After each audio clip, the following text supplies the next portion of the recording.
I'm Dave Wagner. Welcome to another episode of Come On Down with Rich Fields right here.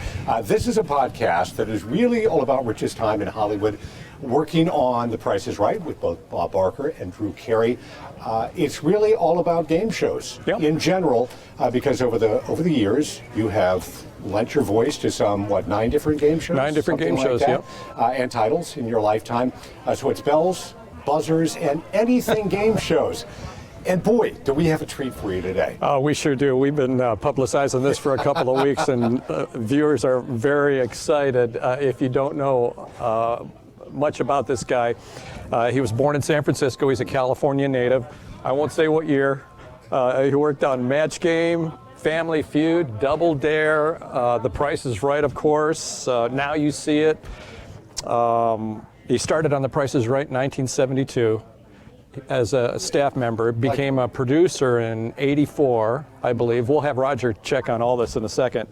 Created some 18 different pricing games on The Price is Right. Unbelievable. Creative guy.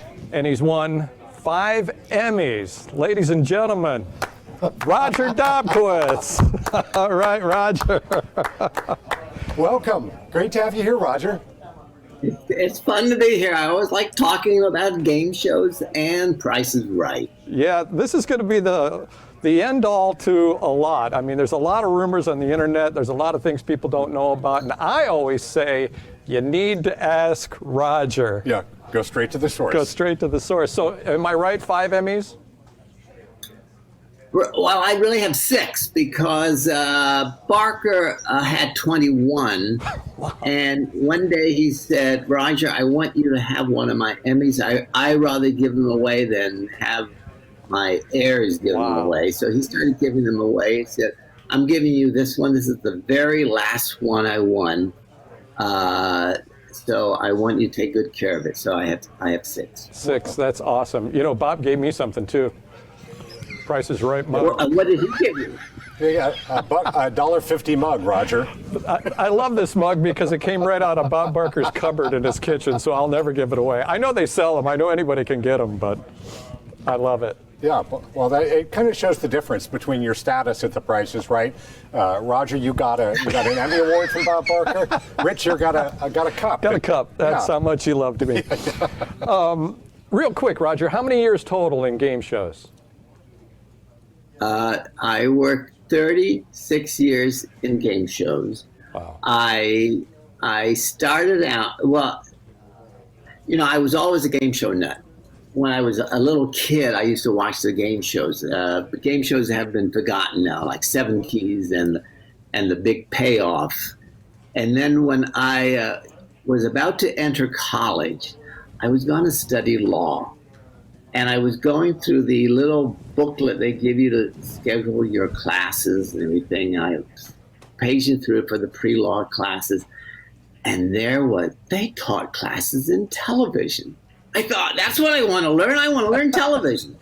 So I changed my major right away, and I studied television. I went on to write a thesis on game shows. And that thesis found its way all the way to New York City and Mark Goodson.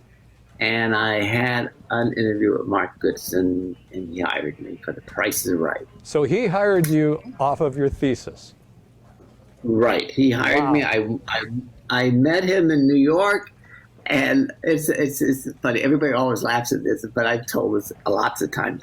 So he turns to me, and he says, okay, he hasn't hired me yet. He says, so Roger, when are you flying back to L.A.? And I said, flying back? I'm driving back. Oh, my God. His eyes, his is multi-millionaire. His eyes open up, and he says, you're driving back? I said, yeah, I drove my VW all the way here. And so I left the meeting, and I got back to the hotel, and there was already a note there saying, please see Mark Goodson tomorrow. I went back to his office tomorrow, and he said, I'm going to hire you, Roger, because apparently you have a lot of initiative if you chose to drive all the way to New York for an interview. Wow. I'm going to put you on a new show that I'm starting. I don't know what I want you to do on the show yet, but it's just starting. We're bringing back Price is Right. Wow. So you're going to have a job in 2 months. It was 2 months before it really started. That's fantastic, Roger. Wow, what a story. Did you know? Had nothing to do. And I had nothing to do on Price is Right for the first 2 or 3 weeks. I literally had nothing to do. I sat in my office. That is fantastic. Well, you got paid for doing almost nothing there in the beginning, and by the end you were doing a lot of work. Everything. Did you know the legend of Mark Goodson at that point? Did you know that name well? Yes, because he was so famous and so big in the business. I didn't even send him my resume. My resume was my thesis. I had sent my thesis out to all these other producers, and I didn't even bother with Mark Goodson because he's so big. I thought he's never going to hire little me. Somebody else had passed my thesis on to him, so that's how he got it. I knew he was big, but I thought he was so big he wouldn't hire little me, so I didn't even offer it to him. So you didn't even send it to him? I'll be darned. No. That's incredible. Yeah. Ron Greenberg, who is a producer in game shows, got it, and he was impressed by it. He said, I'm gonna send this to I'm gonna pass this thesis on to people. What was that the last time you drove cross country like that for a job interview? Yes, that was the last time. That was my only job. People laugh at me because I really only had one job. I worked on other shows, but I had one job for 36 years. I never had to find another job. That's amazing. I was Roger, very, very fortunate. Roger once told me, and correct me if I'm wrong, Roger, you know, in the game, Match Game, you remember Charles Nelson Riley always sat upper, that Roger, apparently you were like right next to Charles Nelson Riley just off camera, right? That was your spot? Right. That was my spot. What did you do? I did cue cards on that show. You did cue cards? Whenever a contestant would fill in the blank, I would have to write it down and hold up the card so Gene would remember what the contestants said. And I, of course, became the butt of jokes, but I didn't mind being the butt of jokes because I am a little bit of a ham. So not on purpose, I would spell things wrong, and they would laugh at me because I wasn't able to spell. And That's hilarious. And Charles would make fun of me because my hobby was roller coasters, so he sort of laughed at that. And so Gene threw things at me, so I became sort of part of the show, the shenanigans going on, which was fun. Do you remember Zelda by any chance? Yes, Zelda. The mannequin? The mannequin, Zelda? yes. Yeah, Yes. We're looking at a picture of Charles Nelson Riley with Zelda in his lap. This is apparently from the very last episode of Match Game. What was Zelda used for? Tell everybody. Zelda was cameras during pre-rehearsals were focused on Zelda for, I guess, to get all their color correct, or originally black and white, I guess. Black and white and color correctly. The camera would just focus on them for an hour, and then we would start rehearsal and everything should be, all the cameras would have been adjusted based on the colors she was wearing. She would wear, you can see the little triangle there on her chest, different color there. I had heard that this was actually a real person at one time that used to sit there and get color balance and so on and so forth. Is that true? I don't know for a fact that it's true, but it certainly sounds quite logical and reasonable that that's what it was. Is it true that Charles Nelson Riley had a thing for Zelda? No, Charles Nelson Riley had a thing for me. Did he? Yeah. No, he used to always say, he used to turn down, here I'm a young man in Hollywood, not married yet. He used to, Roger, come on my boat this weekend. Come on my boat. No, Charles, I'm not going out on my boat. Wow. I bet you got a million great stories. But we have so many questions for you. Real quick, let me just start with one here, because we've talked about this on the podcast before, but maybe you can finally put this to bed for us. How much did Bob Barker make by the time he was done with The Price is Right? Do you know? No, he never told me. He never told me.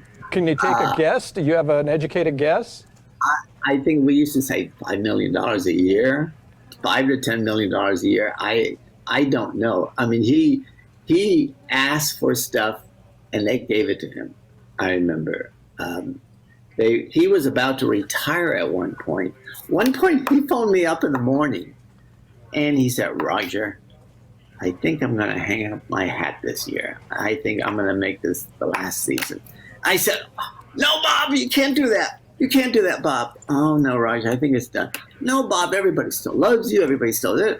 And I went on and on for about 5 or 10 minutes. And he said, "Oh, okay, Roger, I'll do another year." I felt, did I actually convince Bob to do another year? And thank God you did. What year was No, that? I didn't. It was about 5 years before he quit, because he signed a 5-year contract. And so I thought, I did it. It was me. Wow, good for you. Nice. You know, there's some irony in the fact, Roger, that this is a pricing game, but nobody knows or has any idea how much Bob Barker made. Yeah. That price is a mystery. That's Hollywood for you. Hollywood, you always hear, "Oh, so-and-so makes so much money." Nobody's going to reveal how much they really make. Right. Their PR guy will always say their star makes more money than they really make, because that's how they negotiate their next contract. So if you hear a star saying, "Oh, you made $15 million on a picture," you might have only made $5 million. That's PR stuff. You can't believe those statements you get out of Hollywood. Right. I used to tell people I made $4 million. No, I didn't. No. Hey, if you look up me at Richfield's net worth, it says something like 18 million. I'm like, what the hell has Christine been doing all the money? It's funny. People outside the business, other than the big stars and the big hosts, people outside the business think all of us just make fantastic amounts of money. People used to think, like, for instance, the models, "Oh, they're making fortune." But the models only at that time made about $100,000 a year. But people thought they made they must be making $1 million a year. But most of us don't. Most of us we make a good salary, but we don't make as much as these people think we make. Right, and we're all living in California where everything is overpriced. Right. And point of correction. We always thought, why didn't you buy that boat and buy that mansion? Because you were making so much money. We thought you were cheap. You were a misery person. A point of correction, though, Roger, when Rich mentioned the $18 million that was speculated that he may make, actually, that was $18 million worth of memorabilia that he removed from The Price is Right. Yes. How much memorabilia did Rich take from the show? Was he always that first person to step up and say, "Could I have that?" Yes, you were smart. Yeah. Yes. If I knew Max Game was going to become a cult show, I would have taken a lot of stuff from that show, I took barely nothing from that show. And same thing with early years of Price is Right. Who knew the show was going to be on for 35 years and become a cult show? Right. I didn't take that much. I didn't. I wish I had. What kind of memorabilia do you have? I have. Besides the Emmys? I have this.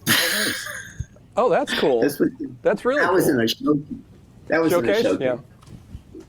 Yeah. And this was used in the very first balance game, which flopped. Oh yeah, balance and game. We brought back balance game. I have just little things like that. Nothing really big. I wish I had more big stuff, more stuff I could sell. Well, Rich will sell you his for $18 million, Roger. I used to have 2 storage units full of stuff, from podiums to Easy as 1, 2, 3. I think it was. Remember the big tall neon 1, 2, and 3? I had the number 1. I had a bunch of stuff, but I got rid of it all when I left California. What you mean you just got, how did you get rid of it? Did you? I sold some of it. I gave some away. Left some on the street. I gave, the carpet in front of the big wheel with the Goodson daisy on it? Yeah. The red carpet? Well, they replaced that, and I got the old one. I had it cleaned, and it looked absolutely brand new. And so I rolled it up, and I couldn't move it. This thing was so heavy. Well, you know, Roger, I mean, it took 3 guys probably in a dolly to get it out onto the stage. And I was moving from California, and I had no room in the truck. I had a Harley in there and Christine's car and everything from the house, and I couldn't fit it in. And one of the moving guys saw some of the stuff that they were packing up, and he was like, "El precio correcto? Senor Barker?" I said, yeah. And so I knew he was a fan, and I actually gave him the carpet from in front of the big wheel. And I drove with him over his house, and he put it in his living room. He took all the furniture out of his living room and rolled it out and put all the furniture back in. And this is the moment when Roger Dobkowitz begins to sob.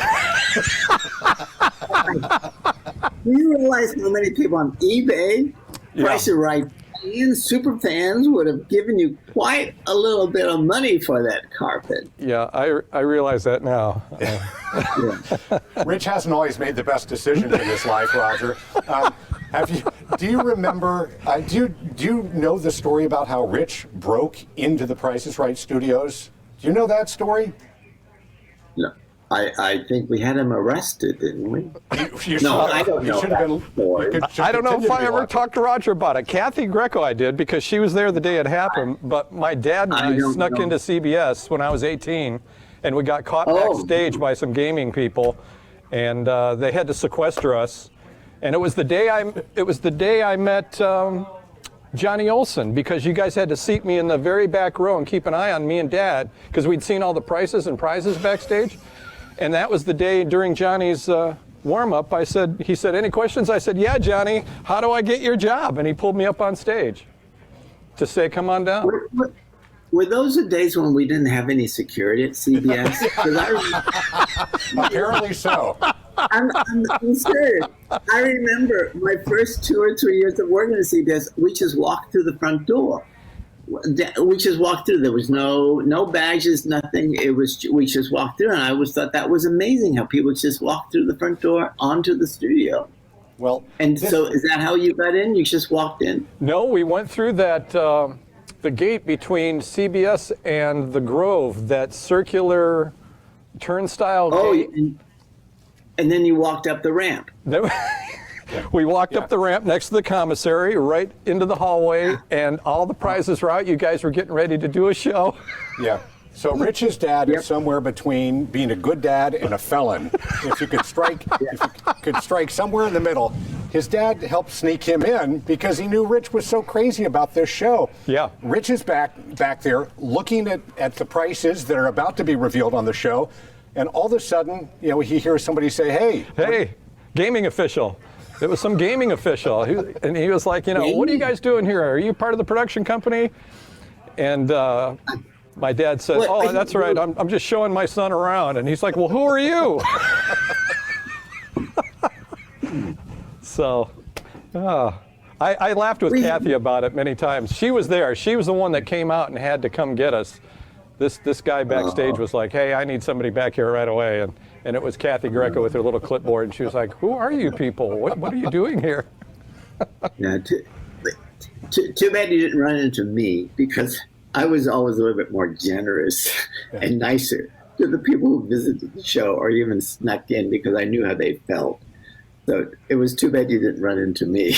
Ditto, I agree. But it changed my life. Hey, I would have said, "You want to meet Bob? I'll take you to Bob. I'll take you to Bob." Wow, that would have been something as an 18-year-old kid. That's the kind of person I was always with these visitors and people who try to see the stuff behind the set. So. Roger, do you remember the time that Rich called you? Rod Roddy had died, and Rich called you kind of out of the blue, and told you he was interested in being an announcer. Do you remember that well? Oh, I remember that. I was sitting in my office. I remember him calling. What did you think? And I remember pretty bold. It was pretty bold. We did have people like that did not too many, but I had I think I picked up the phone directly, didn't I, Rich? You did, and I told that story. "Hi, it's Roger," and I was like, "Oh my God, he picked up the phone! I couldn't believe it, man." I used to pick up my phone a lot.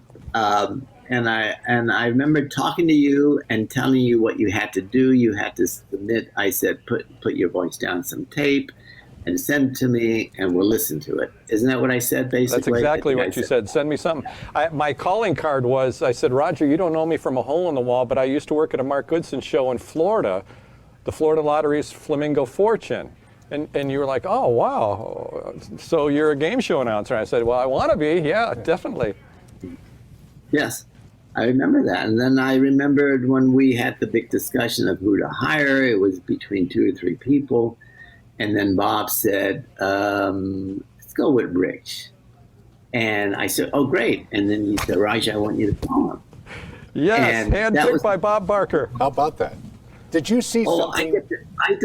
I get to convey the good news. I was so excited. I thought, this is really will make Rich happy. Will make anybody happy. And I thought, I get to do it. It was like, Bob used to do things like that, or somebody else in the company would phone up the person and say, you have the job. But no, Bob wanted me to do it. So I remember the night you called me, I was still a meteorologist at CBS 2 in Palm Springs, and it was just a couple minutes before the 6 o'clock show. My wife called me, and she said, hey, this is after the audition process was almost, I did 2 weeks already on the air with Bob. And she said, hey, Roger Dobkowitz just called, and he wants you to call him back at the house right now. Wow. And I was all mic'd up and everything. There was just seconds to go before the show. So I picked up the phone real quick and I called Roger at home. I said, hi, Roger, it's Rich Fields. And Roger was like, yeah, hey, one quick question for you. And I said, yeah, what's that? And Roger says, how would you like to work on The Price is Right? Oh my gosh. And I said, well, yeah, Roger, that's why I'm going through the process. And Roger said, no, I'm offering you the job. Wow. Do you remember that?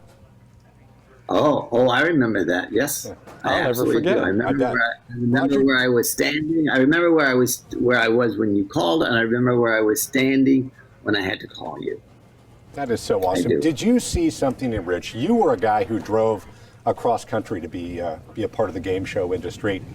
Did you see something in Rich that you saw in yourself, that kind of initiative? Yes, I always admired anyone that took initiative, that took that chance, that phones up or contacts the head guy. Why start with the underlings? You just go straight to the top. Might as well. And I admired that. I admired that. It takes a certain kind of guts to do it. I remember. I think I had just started. It was like my first week, and you had come into my dressing room to give me scripts or something. I can't remember the reason. But I do remember you getting ready to walk out the door, and you pulled the door open, started to walk, and you closed it, and you looked back at me, and you said, by the way, what took you so long? Do you remember that? No. That's all right. I do, because I was like, wow. He's asking me, what took you so long to, get here and call me? And wow. Yeah. You guys changed my life. That was good. Well, yes, we realized that too. We realized not only do we change lives like yours, which has really been changed, but we realize almost everybody that we touch on this show, the lives have been changed. Down to a contestant. When we call a contestant, that person's life, when he gets up on stage, will be changed forever. Right. His most outstanding memory of his life was being on the stage, standing next to Bob. He will remember that and talk about it and cherish that for the rest of his life. And we realized that. And that's why we were always so nice to our contestants. We treated them very nicely and very gingerly. And we loved them. We just knew how important it was for them to be there. Are you in contact with Bob at all? His family is right now. He's very fragile, I have to say. Well, we all knew that. His family sort of protects him quite a bit from outsiders, including they've kind of cut him off from everybody else, really. Yeah, I don't know his exact state of health. I understand their position. I'm not a family member. I'm just his friend. And I do want to say, I think for the last few years of the show, I'm not trying to build myself up as such a wonderful person, but I think I was his best friend because he confided in me a lot, and we kept in contact after he left the show quite a bit, and then it sort of stopped as he got older, and I couldn't get to him anymore. I left messages, tell Bob I called, okay, we will. And it got to a point where messages were not returned anymore. So. Right, ditto. Last time I talked to him was his birthday, December 12th of 2019. And after that, no, he wouldn't pick up the phone anymore. And then after that, the phone number was changed. And I spoke with his publicist, Will Parapis, and he said that was done on purpose. Rich, it's not just you. A lot of people are cut off of Bob now. Yeah. Is he a fairly private person? Was he always a fairly private person? Oh, he was extremely private. He didn't care for the social life. He loved going home after he was devoted to his wife, and after he lost her, he just went home. He loved watching the History Channel. He would call me up and we would talk about politics and about what's going on in the world. And like I said, I think I was his closest friend. We would go out to dinner 2 or 3, 4 times a year. And he was an amazing man. I have this is the dinner story I like to tell about him, to let you know what kind of a guy he was. We'd go out to dinner. We would go out to dinner like a regular Mexican restaurant. We would sit at a regular booth, no quiet booth in the back or in the corner. And we'd sit there, my wife, I, and him, and we would be eating dinner. And then people would walk by, and you could watch them walk by, and they said, well, that's Bob Barker. And they all respected his privacy. But every so often, there would be one person who said, Bob, that's you. Oh, Bob, can I have a picture next to you? And he'd be in the middle of eating his dinner, literally putting food in his mouth. And he would put the food down, and he said, okay, you can have a picture. He would stand up and take a picture with them. And then he would sit down. I said, Bob, I said, it's so nice that you do that. Most stars of Hollywood would say, buzz off, get out of my way. I'm trying to eat my dinner. He said, Roger, he said, these are the people that got me where I am today. Without these people, I would have nothing. So that's why I do it. And he would always do that very, very generously. Wouldn't get mad at them at all. Boy, that says a lot about the man. He was very respectful to his fans. You know, we think of Bob Barker as being sort of this forever young guy. I remember what a great punch he had when he hit was it Adam Sandler? Yeah. Adam Sandler and Happy Gilmore. Yes. But his golfing, he just seemed always so spry. But I take it now, he is he's up there in his years and is having some struggling with health a bit. Right. Remember, he did the show till he was 83. Wow. And he was in pretty good shape at 83. And hopefully when I hit 83, I'm aiming for the same kind of health that he had at his 83. And he moved a lot. He moved good backstage. He moved around that stage. He was witty. He always remained witty. He was witty in front of the cameras, and he was witty behind the cameras. He was the same person behind the cameras as he was in front of the cameras. A lot of people think, he was a different person behind the cameras. No. He was witty and friendly and nice behind the cameras. You'll hear some people say, but he was so mean and tough. Barker had 2 hats. He was the MC and Barker, and then he was the executive producer. And when he put on the executive producer hat, he was dead serious. He loved The Price is Right. He was extremely protective of the show. And if he ever got a whiff of something being done wrong or somebody being really lazy or really being awful to the show, he'd call them in his office and he would let them have it. I mean, he's yelled at me for my mistakes and that's where some people say, oh, he was mean and he was cruel to people. No, he put on his executive producer hat and he became that executive producer which protects his show. Yeah, and I'll tell Dave and Roger, you know this, Bob's knees were killing him, his back hurt him, and no matter how much pain he was in the morning, he'd get dressed, he'd put his suit on, and he'd be standing behind door 2, and the announcer would be, and now, here's the star of The Price is Right. Bob would literally, start standing up real tall. Bob Barker! And he'd come through the doors like the Bob Barker you know and see every day, but he would literally buoy himself up to come through every day. Right. He would bounce through those doors. He always told me, Roger, put some more bounce in. Sometimes I would slouch and everything. He said, Roger, stand up straight and put some more bounce in your step. He was right. I was still cool. I was in my 50s or 60s, and I was already acting like I was an old man, so he was right. Put some bounce in my step and stand up straight. So I've heard Bob is wheelchair bound. Is that true, Roger? Do you know?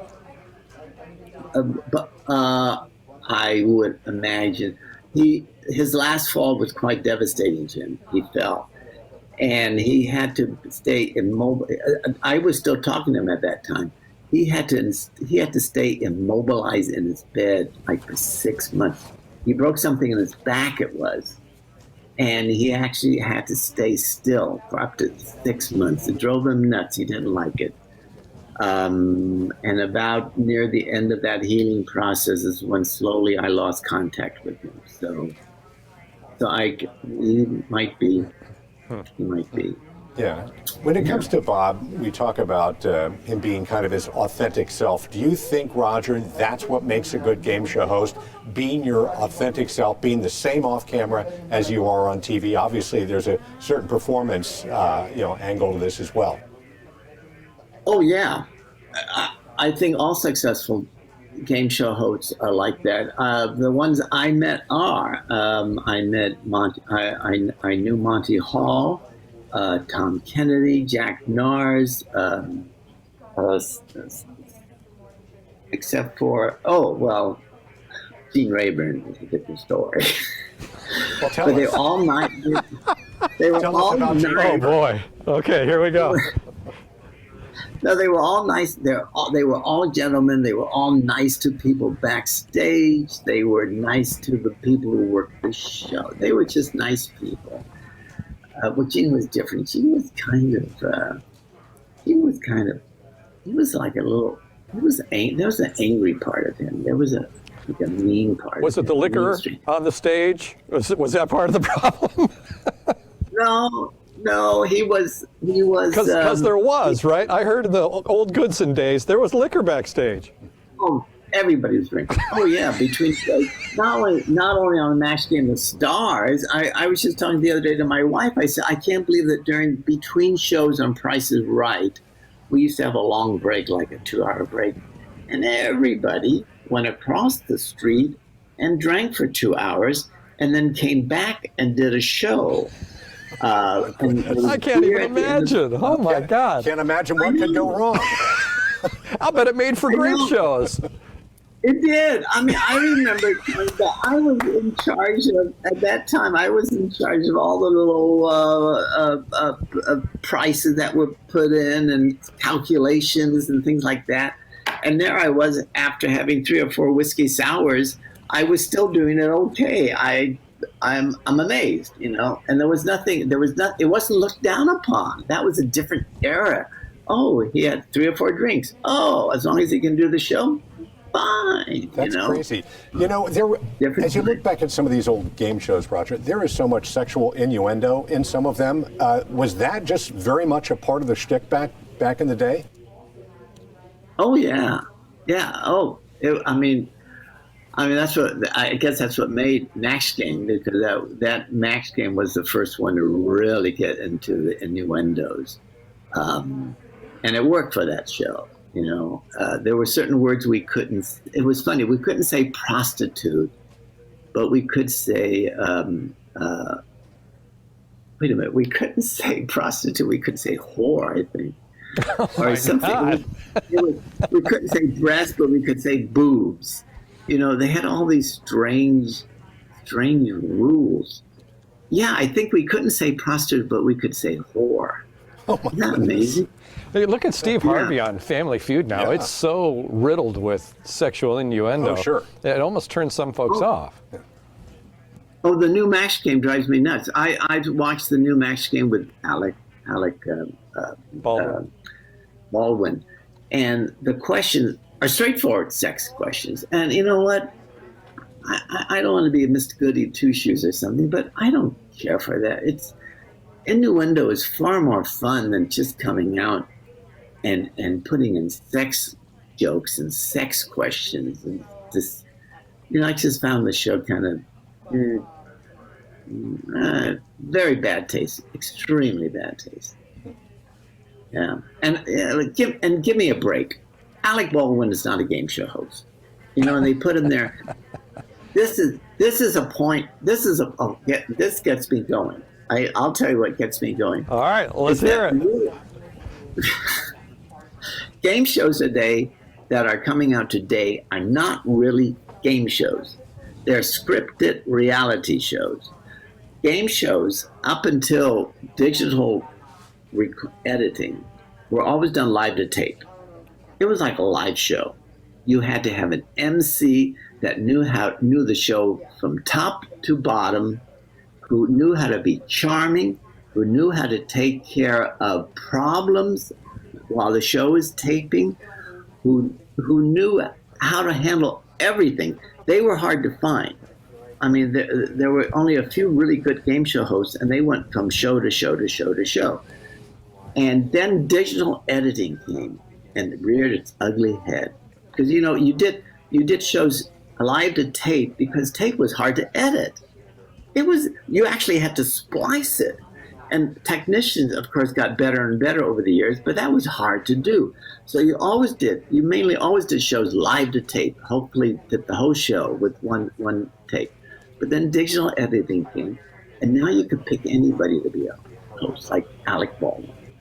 And because you can stop tape. Oh, stop tape, let's tell him what to do now. Oh, there's a problem. Oh, he doesn't know what to do. Okay, let's stop tape and let's redo it. Oh, we don't like the contestant. Let's stop tape and we'll redo it. It's completely scripted today. It's no longer a reality show, and that really bothers me. You have some still. Wheel of Fortune and Jeopardy are still done live to tape. But these other shows, they're getting these has-been actors and actresses to be hosts. They're not hosts. They're just now a performer, and these new game shows they're not game shows, they're scripted reality shows, including the contestants who are told how to act, what story to tell. Right. And that's not fun anymore. I watch these shows and they just don't have it. They're not fun. Agreed. Very predictable. What was great, when it comes to unpredictable, what was the most unpredictable thing that you saw on The Price is Right during your years? Oh, the most unpredictable. Well, it really goes back to year one when we had the woman faint. See, live to tape. She fainted. And so what did we do? We didn't stop tape. Jay Wolpert, our producer at that time, came out and started trying to revive her. Bob took a few steps back and said, I think she's okay. And the show just went on. Even the show, we never really saw her get up again. We just knew somehow she was okay. But this was the miracle of live to tape, And that was the most amazing thing I ever saw. We had two women faint, and so it was always we always wanted people to faint. We didn't have that many. What about the time the lady came running on down and her tube top? Oh, tube top. Live to tape again. God bless live to tape. Her tube top came down. And And both of them came out, and as she was jumping around, they were both jumping around too, and the audience was laughing, and Johnny Olson was laughing, and Bob didn't even see it because he was backstage, and by the time he came through the doors, she covered herself up. And see, once again, live to tape, you know? God bless. That's what makes a good show. Do you remember the line Bob said to Johnny, what happened out here? What did Johnny say? Oh, he said, they're giving their all to you, Bob. Isn't that what he said? Yeah. Bob told that story a lot. She came on down and they came on out. Crazy. That's right. Yeah, I mean, Bob was so good at picking up on that humor and letting it kind of run almost a theme at times throughout the show. Yes. Bob always said, I mean, that was his talent. He said, Roger, he said, what I do out there is I take that contestant and I make him the star for 5 minutes. I make everybody love that person and become the center of attention. And he always ran with that. Sometimes he had a great contestant, he would bring that contestant, he would refer to that contestant several times during the show. He knew how to do that. He had that talent. Amazing talent. Nobody has that talent nowadays, you know? They don't have to. It's all digitally edited, you know? We'll give you the lines. We'll give you the ad-libs, you know? We'll tell you how to act with this contestant. You know, Roger was talking earlier about Bob having two hats, the host hat and the executive producer hat.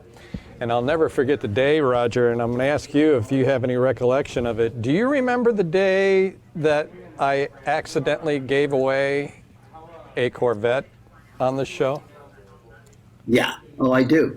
It was Of course he does. It was a $60,000 car. But you know what? It made good television.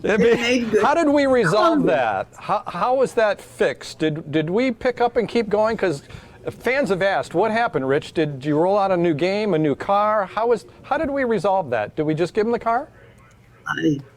I forget. I wish I could remember what game that was. But a $60,000 car would have only been in Golden Road or Three Strikes Plus. So I don't know. I don't exactly remember how we resolved it, unless Bob just said, "Oh, you know the price. Well, we're forced to give you the car anyway," because he would love doing that. He loved giving away the prizes. My recollection is that Bob came. We stopped tape, and that was the only time I thought I was in trouble with Mr. Barker. That executive producer hat came on, and he gave me a dirty look like you wouldn't believe. But my recollection is we came back to tape, and Bob said, well, there's nothing left to do but give you the car. Right. And that's probably what, I don't remember precisely, but that sounds very likely what we did. It made Bob look good. It made the show look good. And it wasn't entirely Rich's fault, because somehow on Rich's paper, the price of the car was entered at the bottom of the sheet, and it shouldn't have been entered at the bottom of the sheet. And so you probably read it like prize packages are read that way. You read the copy, and then down at the bottom it's a prize. A prize package is worth $6,500, and you saw the price, and you said probably a car with $60,000, because you were probably on automatic pilot, Rich. Totally. I don't know how we got through rehearsal and nobody catching it. You know what I mean? Yes. Oh, yes. I don't know how we got too many rehearsals and nobody caught the mistake. That was so obvious. You excusing Rich, Roger, is almost like a priest excusing somebody who's done something wrong at a confessional. You were absolved.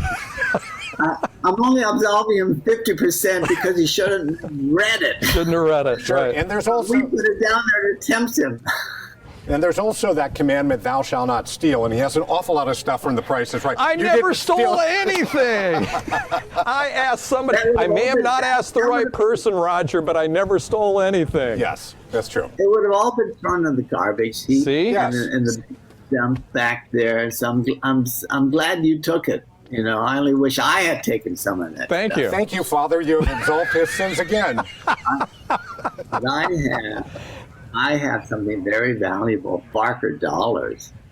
Oh, nice. Wow, one of the original These are Barker from- dollars. Yep. These are from the balance game. Yeah. And I think I have quite a few of them, and I think they're quite valuable Are they? among the fans. Oh, yeah. Oh, among the fans, The Price is Right. And I plan, if my retirement fund runs out, I'm going to sell these. Nice. How much would that go for, Roger, do you think? Have you figured that out? Well, I would be very careful not to flood the market with the numbers I have. But let's just say I just have the only one left in the world. I bet it would get over $1,000. $1,000. Really? Let's take bids. Let's take bids right now. For crying out loud, we could sell this thing for That's Roger. great. Now we have the California Gaming Commission coming back at you.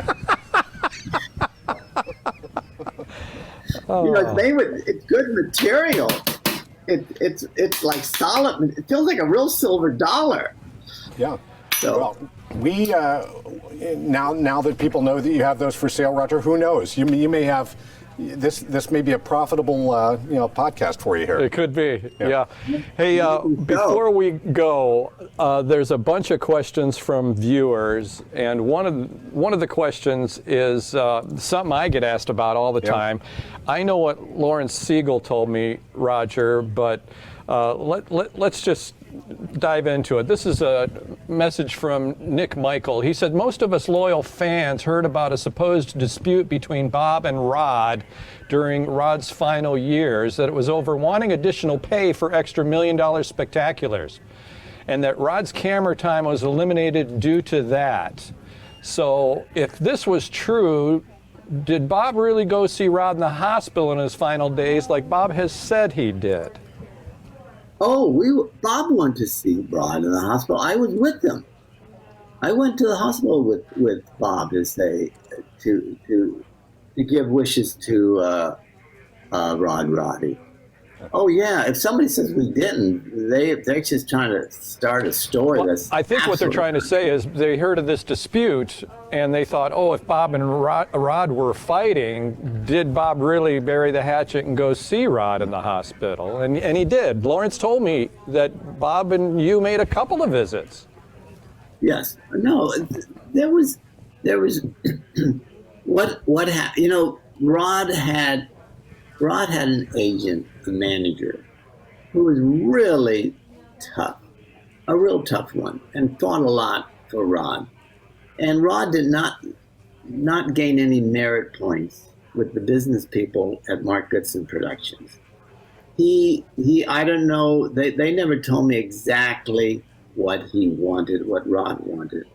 There was a point where day before our series of taping, I got a phone call saying, Roger, have a list of 3 or 4 announcers to call for tomorrow in case Rod doesn't show up. I said, well, Rod might not show up? No, Rod might not show up. This is how close it came for Rod not working the show. I don't know what he was asking for, but it must have been pretty big, and the company was probably pretty pissed off at him. So you got to throw that into the mix. He was not an endearing personality as regards to his pay and his business interests with the company. So put it told, together. and see if you can add anything to this. I was told that somebody, either a manager or Rod himself, said, hey, there's 2 main people on this show. There's Bob Barker and there's me. And I talk more than Bob Barker. And that apparently rubbed feathers wrong. Had you heard that? I did not hear him say that. I heard him say something similar to that. which I thought if Bob hears that or anybody in the market company hears that, they're going to have a fit. I saw him on one of these. He was, I guess, some entertainment show or some news show where they were interviewing him, and Rod called himself co-host of The Price is Right, and I saw that on TV, and I thought, oh my God! If Bob hears that, or anybody at Mark Goodson hears Rod calling him co-host. Because there was no way in the world he's co-host. I mean, he might, in his mind, think he's co-host because he's on camera so much, but he's not co-host. And I thought, whoa, if they ever hear about that. Yikes. And maybe they did hear about that, too. Yeah, you know? I mean, it's interesting. Everybody's replaceable on television, as, as a lot of folks have found out over the years, except for Bob Barker. Really not replaceable. When you look at the new show versus the old show, how different is that to you, Roger? Yeah. Oh, to me, they're two different shows. They're two different shows. Bob's show, some of the essence, I won't go go on forever, but Bob's show was all about the contestant. Live to tape, all about the contestant was the star. Drew's show is not about the contestant because he doesn't talk to the contestants. He never says, oh, tell me about yourself. He says, where are you from? That's it. He does. The new show is about the show itself. What they try to do is to change the set as often as you see that they change the set all the time. They try to get unusual prizes like 100 pairs of designer shoes as a prize. And they do gimmicks all the time. It's about the show now. It's not about the contestants, especially the contestants now all seem to be alike.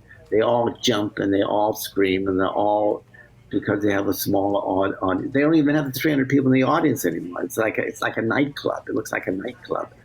And they call up people and they all act the same.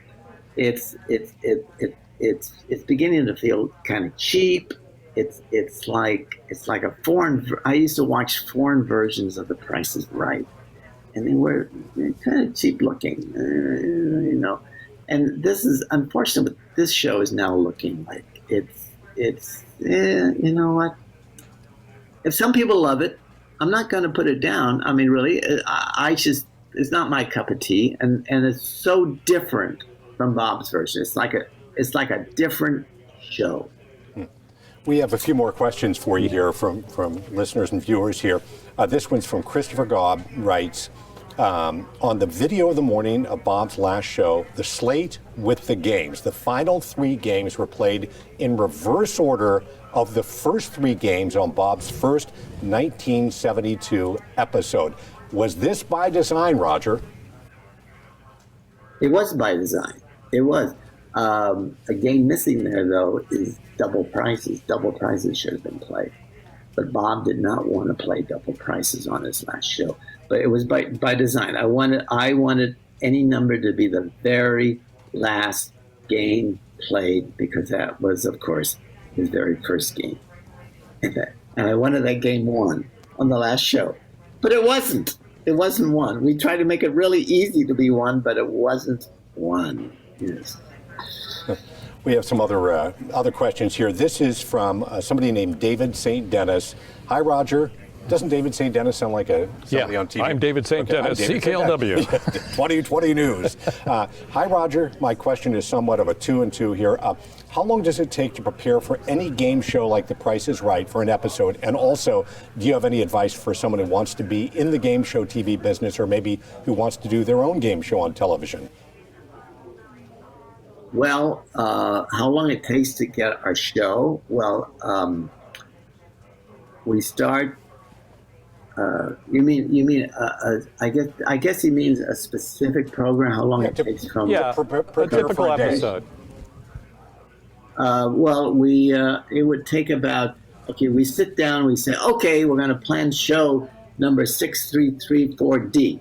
Okay, that show will be taped about 7 weeks later. So 7 weeks from the time we sit in the office and say, that's what we're going to do. And 7 weeks later, it comes alive. Yeah.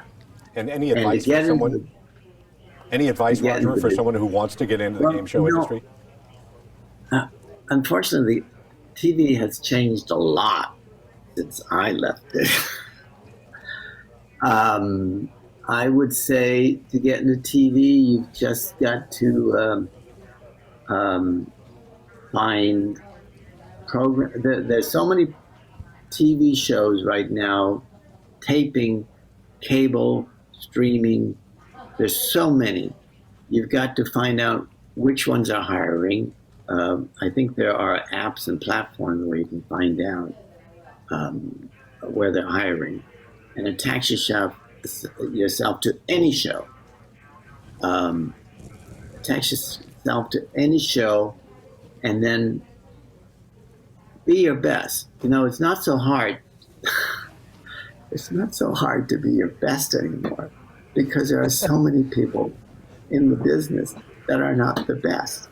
They don't even know how to show up on time.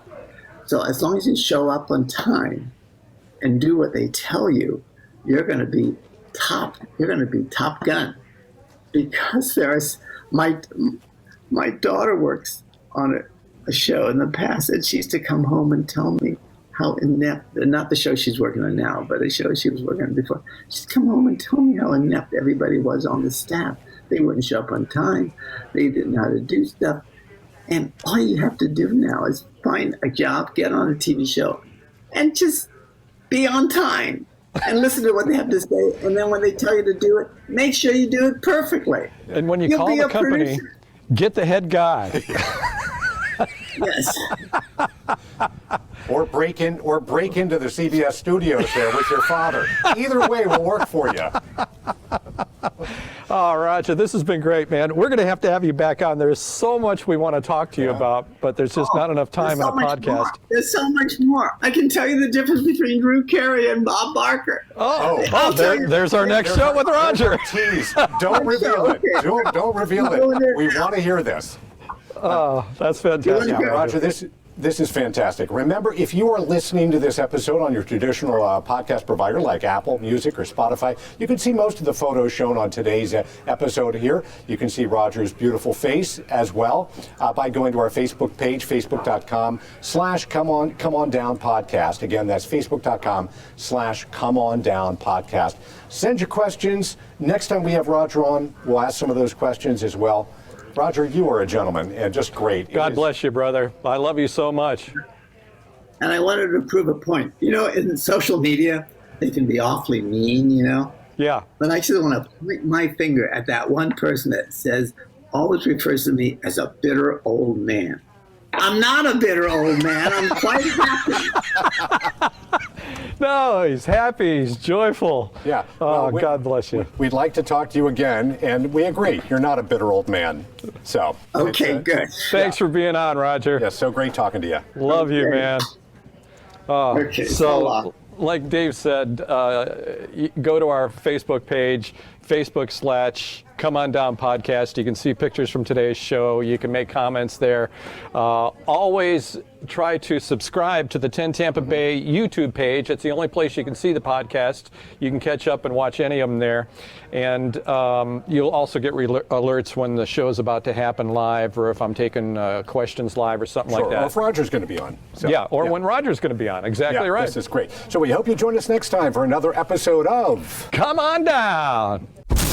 Thanks for tuning in to Come On Down with Rich Fields. See more photos and videos mentioned on this episode. Plus, interact with Rich on Facebook at facebook.com/Come On Down Podcast or on Twitter at Come On Down Pod. Have a question for Rich? Use Facebook Messenger to connect on our Come On Down Podcast Facebook page. And remember, new episodes are live every Monday at 3 p.m. Eastern.